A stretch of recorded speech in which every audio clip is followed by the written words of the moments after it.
কিভাবে আপনি আপনার ফেসবুক প্রোফাইল লক করবেন। ফ্রেন্ডস, আমি এই ভিডিওতে দেখাচ্ছি আপনি কিভাবে আপনার ফেসবুক প্রোফাইল লক করবেন, প্রাইভেট করে রাখবেন বা সিকিউর রাখবেন।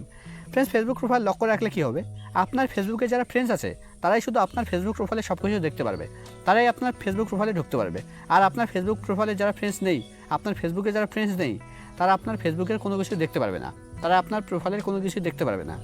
তো ফেসবুক প্রোফাইল লক করার জন্য, প্রাইভেট করে রাখার জন্য বা সিকিউর রাখার জন্য আপনাকে ফেসবুকে আসতে হবে।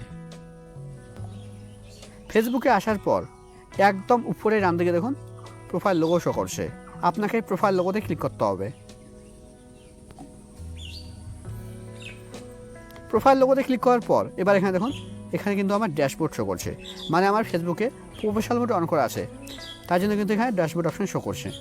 তো ফেসবুক প্রোফাইল লক করার জন্য আপনাকে প্রথমে প্রফেশনাল মোড অফ করতে হবে।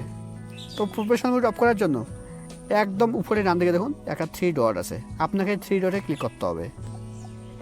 প্রথমে আপনাকে প্রফেশনাল মোড অফ করতে হবে, তারপরে কিন্তু ফেসবুক প্রোফাইল লক হবে।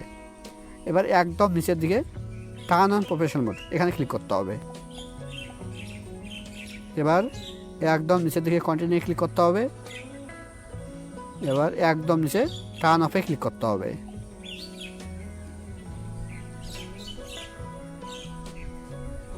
এবার একদম নিচে রিভিউ ডিফল্ট সেটিং, একদম নিচে নেক্সটে ক্লিক করতে হবে। একদম নিচে কনফার্মে ক্লিক করতে হবে। এবার একদম নিচে ডানে ক্লিক করতে হবে।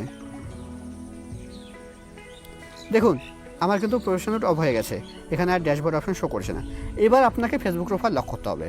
তো ফেসবুক প্রোফাইল লক করার জন্য একদম উপরে ডান দিকে 3 ডটে ক্লিক করতে হবে। 3 ডটে ক্লিক করার পর এবার এখানে দেখুন একটা অপশন আছে লক প্রোফাইল, এবার আপনাকে লক প্রোফাইলের উপরে ক্লিক করতে হবে।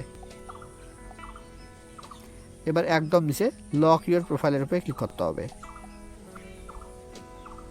এবার একদম নিচে ওকে।